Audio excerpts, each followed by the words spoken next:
What's up guys, it's Bebe. Welcome back to my channel. Today we're going to be talking all about Beyond Wonderland.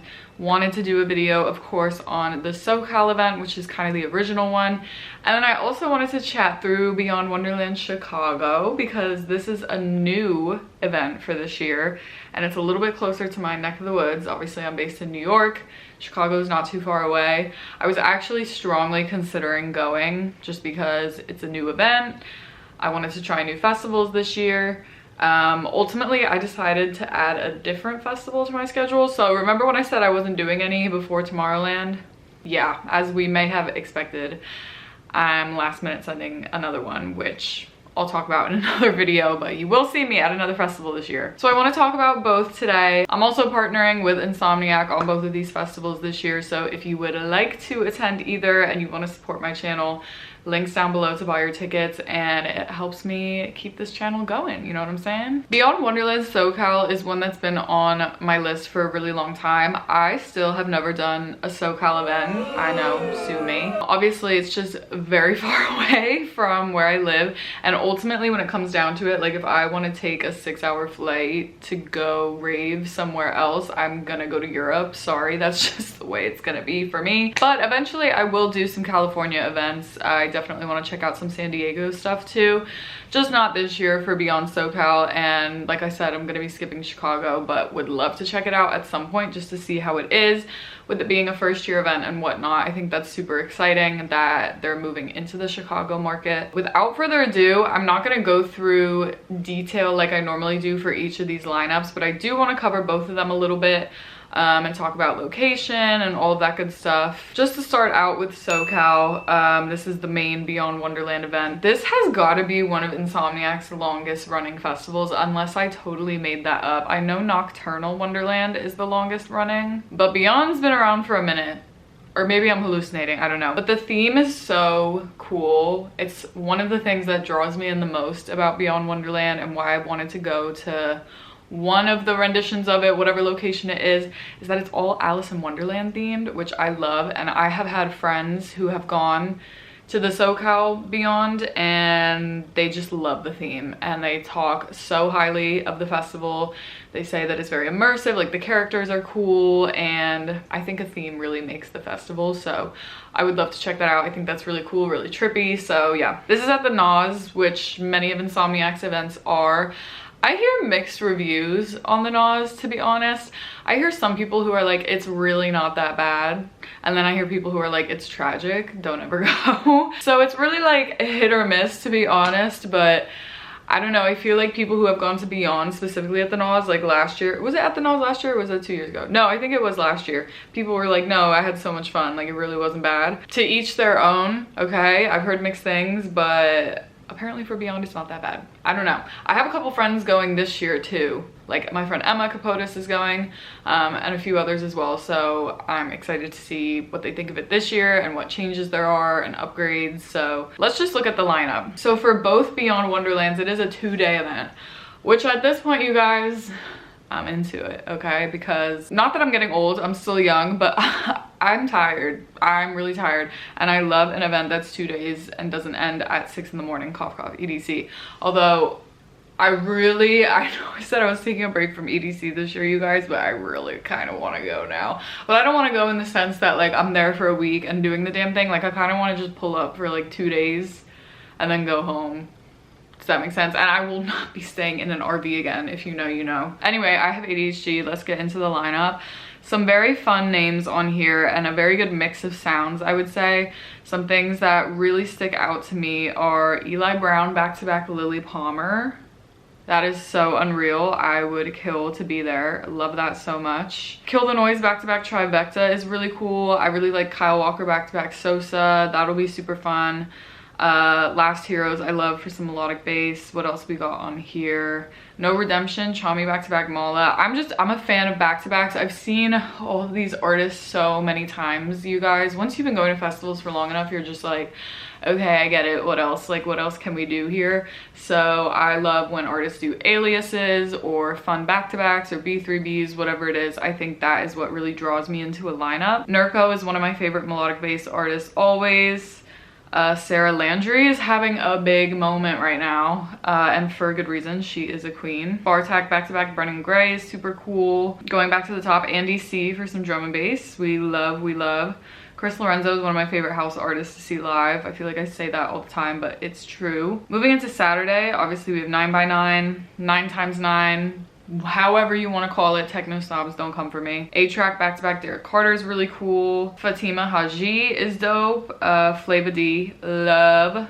Flava D is drum and bass. I Hate Models, love. K9 for some more DMB. Max Styler's having a mega moment right now. He is blowing the fuck up.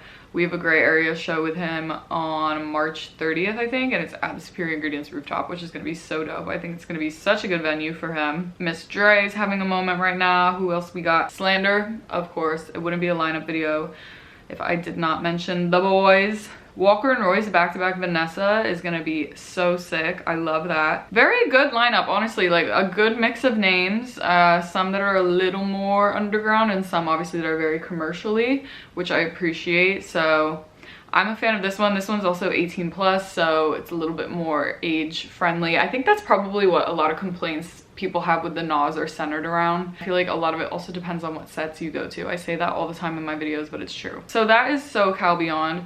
Let's jump into Chicago because I really want to go through this lineup. It's very short. Again, it's only 2 days, and I believe it's probably only 2 stages or something, to be honest. This is located at Huntington Bank Pavilion at Northerly Island, which, correct me if I'm wrong, but is this not where North Coast is? Or did I make that up? Someone please feel free to correct me, but I could have sworn that that is where, what's it called, North Coast is. I was really debating this festival. Like I said, I was like, let me wait for the lineup, see what it's like. There are some names on here that I absolutely love, love, love, love. But ultimately, I just decided to skip it this year. A lot of us New York people were really considering it. A lot of people in my rave squad were considering it. But ultimately, I would rather try some other things this year. I want to do, obviously, around Tomorrowland. We're doing 2 weeks of Europe travel. You guys, it's like a big trip. So that's a lot financially, but also I'm just excited to do something travel-wise other than a festival. So I'll probably hit this one maybe next year, maybe at some point, I don't know. But I'm very excited to see how it turns out this year. And like I said, if you are planning on going, ticket link in the description. Apache is always so good. Apache at, what was it? Electric Forest. Oh my god, it was so good. One of my favorite sets of the weekend, honestly. What else we got?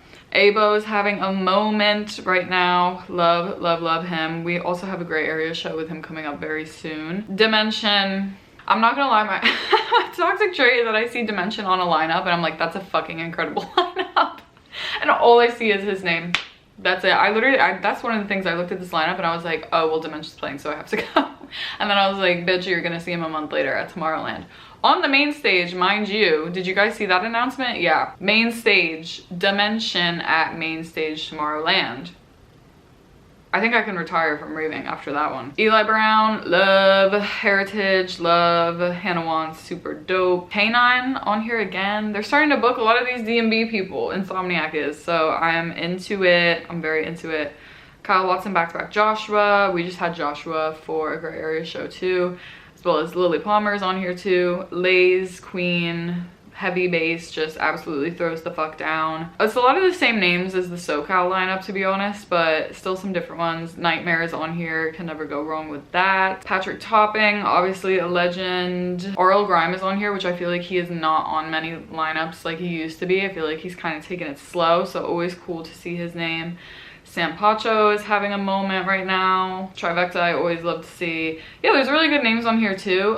This is also a co-pro with Oris Presents, which if you don't know, they also do ARC. So ARC, I've heard nothing but incredible things. My company is also a partner in ARC, and honestly, that's some of the best feedback I've gotten on a festival ever. People love ARC. So I love that Oris is involved with this as well, and I cannot wait to see how this turns out. I think it's gonna be super dope. So that is my spiel on Beyond this year. If you guys have been to Beyond before, whether it's SoCal, whether it's the Gorge, obviously Chicago is new, I would love to hear your guys' feedback. I know it's such a popular one for SoCal ravers. So any thoughts or tips that you have, obviously because I have never been, I would love it so much if you could drop them down below, help out some people who are going for the first time. And I'm just curious myself. I would love to know what you guys think of the event, and I'm always scouting out new events that I might want to go to, and Beyond has definitely been on the list. So always happy to kind of hear what you guys have to say about any of these events, and I hope that this video was at least somewhat helpful. I wish I could give more tips, but unfortunately I've never been, so I don't want to be like a poser and give you the complete wrong advice. I hope you enjoyed this nonetheless, and again, if you want to buy tickets to either of these, the links are down below. I appreciate you guys as always. More content to come. Like I said, I'm adding a little festival to my schedule before Tomorrowland, so there will be a vlog coming at some point. Probably the next video I'll talk about that a bit more, but yeah, I'm excited. I hope you guys are having a wonderful February, end of winter, getting into spring. It's starting to get ever so slightly warmer here in New York, thank God, because the seasonal depression is not it. But yeah, subscribe if you're new. I make all kinds of content about dance music all the time, and I would love it if you guys stuck around. Oh, and it looks like Scooter wants to say goodbye as well. Scooter's also here, and he says thank you for all your support. Can you do the outro with me? Peace.